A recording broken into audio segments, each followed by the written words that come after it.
Hello everyone, welcome to another video of IELTS Speaking Mock Test. And in this video, I'm going to record Book 16 Test number 1. In the upcoming videos, I'll record test number 2 of Book 16, 3, 4, and then I'll start Book 15 and continue backwards, okay? I've already uploaded Book 17, all speaking tests from 1 to 4, so you can watch all those videos as well, okay? So let's not waste more time and start this video.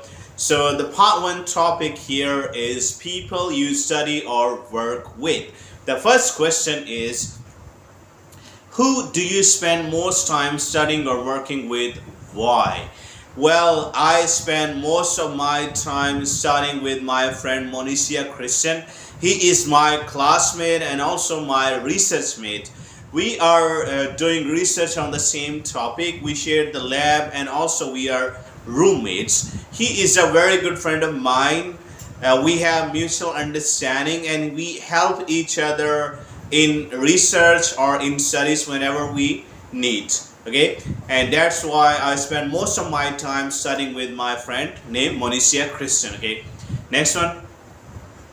What kinds of things do you study or work on with other people? Why? Well, normally I study with other people on different topics like about regarding research or projects. For example, last year when we were completing a project on wind energy. So there, when I was doing numerical simulation, I had to communicate with other people to do it properly. And also when I was conducting experiments, we had to work together, all of the team, to make these experiments as precise as possible. So we could collect the precise data that would help us later on to complete this project. Okay, next one.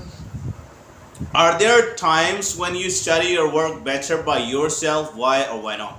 Yes, there was a time when I was preparing for my GRE test. At that time, I studied better by myself because GRE test needs more focus and needs you to study for longer hours. And I think it is not possible to do it with other people, because if you are sitting with other people, when I was sitting with other people, normally at that time I was distracted by them because after 1 hour or 2 hours they just want to relax, or they want to take a break, or they like to play some music, and those all things were distracting for me. So I decided to study just by myself, solve the problems for 4 to 5 hours consistently. And that was the time when I I studied better by myself. Okay, next. Is it important to like the people you study or work with? Why or why not? Well, in my opinion, yes, it is very important to like the people you study or work with, because if you like them, you may have good communication with them, good connection with them. So whenever you find some problem, whenever you are struggling, you tend to talk with them and resolve the problem together. But if you don't like them, maybe you'll not be willing even to talk about this problem with them, and you will struggle a lot to find a solution. Other problems might happen also. For example, if you don't like them and if they'll also not like you, then maybe they'll create some irrelevant problems or some problems that are unnecessary for you. So you cannot focus on the main work, either it is study or either it is your work, whatever. So I think it is really important to like the people you study or work with. Okay, now let's quickly move on to part 2. And part 2 here is, describe a tourist attraction you enjoyed visiting. Okay, you should say what this tourist attraction is, when and why you visited it, and what you did there, and explain why you enjoyed visiting this tourist attraction. Okay, so without taking any time to prepare, I'll just start my answer. Well, that was Great Wall of China in Beijing. I went there a couple of years ago with the trip. Actually, all of the people whom I was working with, we decided to go to see the seventh wonder of the world. I was living in Nanjing, so it was about 5 to 6 hours away from Nanjing. So we went there on a bus. We left the Nanjing city early in the morning, and once we reached there, it was something really interesting and surprising and shocking thing for me because I had never seen such kind of thing in my life before. It was a long wall about so many kilometers, okay, and the width is also very wide.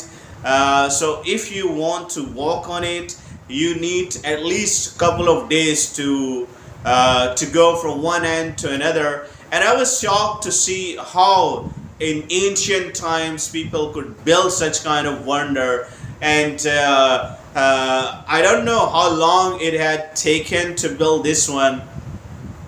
Also, the problems they had faced and how they encountered to build such kind of wall or encountered such kind of problems. The good thing was that there were so many hiking tracks. So simply you could walk on them and you can enjoy the beauty of nature, the beauty of this wall, and also there were so many visitors who came by on that day to see this one. I always wanted to go there as I was living in China. So I decided that before leaving this country, one day I'll go there and see the beauty of this thing. Okay. So I think everyone enjoys visiting such kind of tourist attractions because these have historical significance, and these are interesting places where you go explore the history, explore the nature, and also the importance of this wall in the history. Okay, and there are so many places that Chinese government have built for the tourists, like the cafes, the restaurants, and there are so many tour guides who can tell you a lot about this place. Okay, so this was the tourist attraction that I visited about a couple of years ago, and I really enjoyed it. Okay, now let's move on to part 3. Different kinds of tourist attractions. What are what are the most popular tourist attractions in your country? Well, in my country there are a few most popular tourist attractions like Minare, Pakistan, Emperor's Mosque, Emperor's Fort. These are all situated in Lahore. If I talk about Islamabad, then the Monument, Faisal Mosque, Dominico, and there are other tourist attractions like in the northern areas, Sawat, Naran, Kagan. These all places, actually most of them in northern areas, they are built by the nature. Every year so many tourists, they like to come and go to such places. I've heard from the tourists that this is actually the heaven on earth, and the government is spending a lot of money to keep these places keep clean and tidy for the visitors, and there are so many facilities for the tourists. So that's why people go there, and these are few of the most popular tourist attractions in my country. Next, how do the types of tourist attractions that younger people like to visit compare with those that older people like to visit?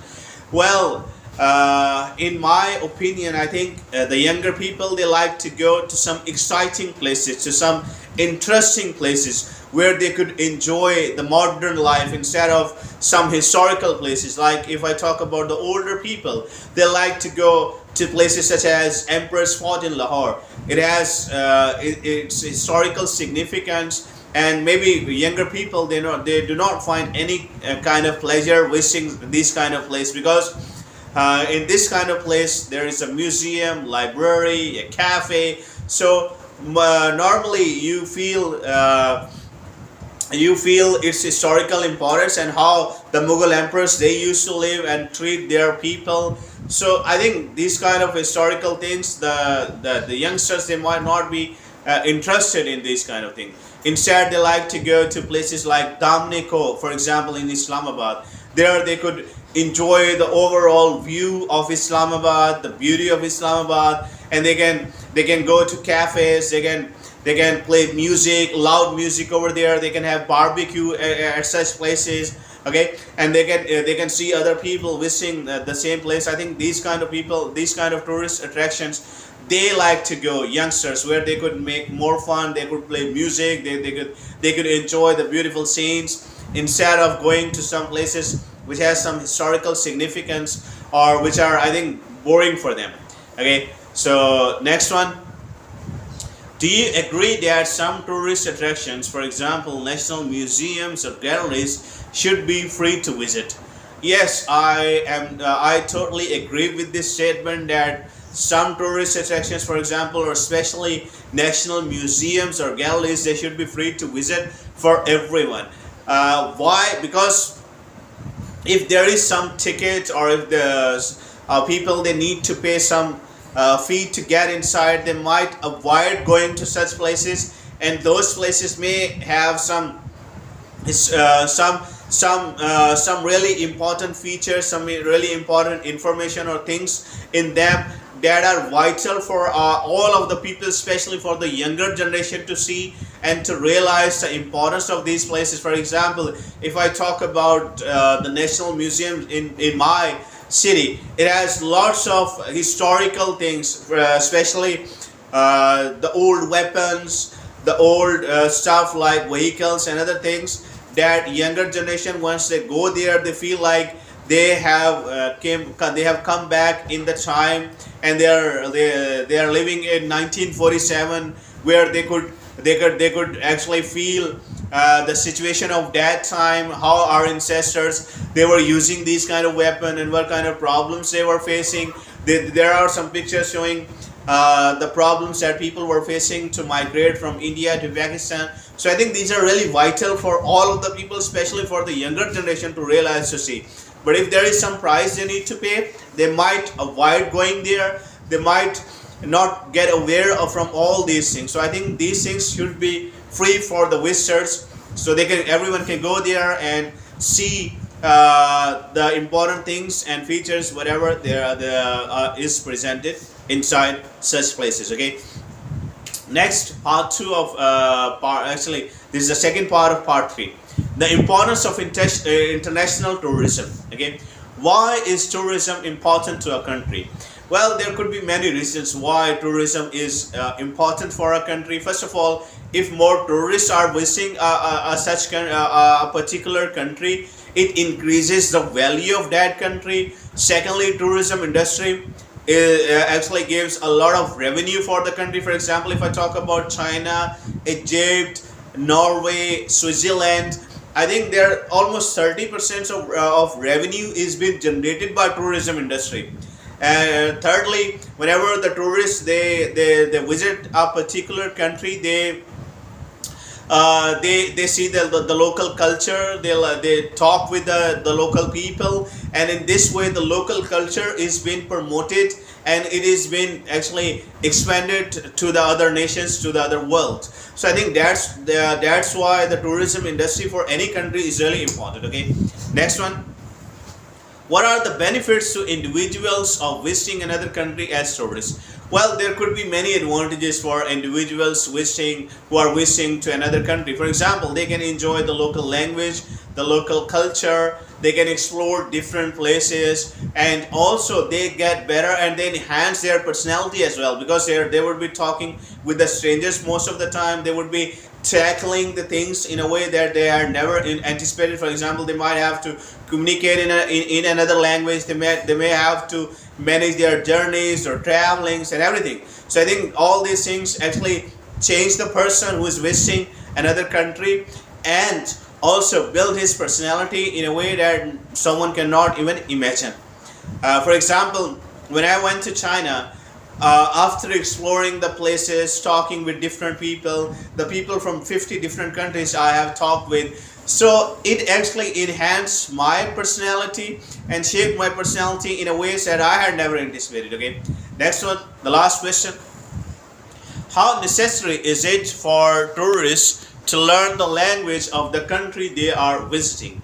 Well, I think in this modern world, it's not really necessary for the tourists to learn the local language of the country they are visiting, because these days the modern technology is there. They can use translator on their smartphones, or to communicate with other people, or they can simply use some modern technology to find their way. Like the maps are there in English and in the local language, both are available in almost in every country. They can book hotels, train tickets, plane tickets, or if they want to, they can simply open up their smartphones and use the translator to communicate with other people. So I think it is not really necessary to know the local language in this modern era, as there are so many gadgets that can help you to move around in the city or in the country. So that's why I think it is not really important to know the local language these days. So that is the whole test. I tried my level best to keep the video as short as possible. So I'll see you in the next video. In that one, I'll record another mock test of speaking. Bye bye. I'll see you in the next video.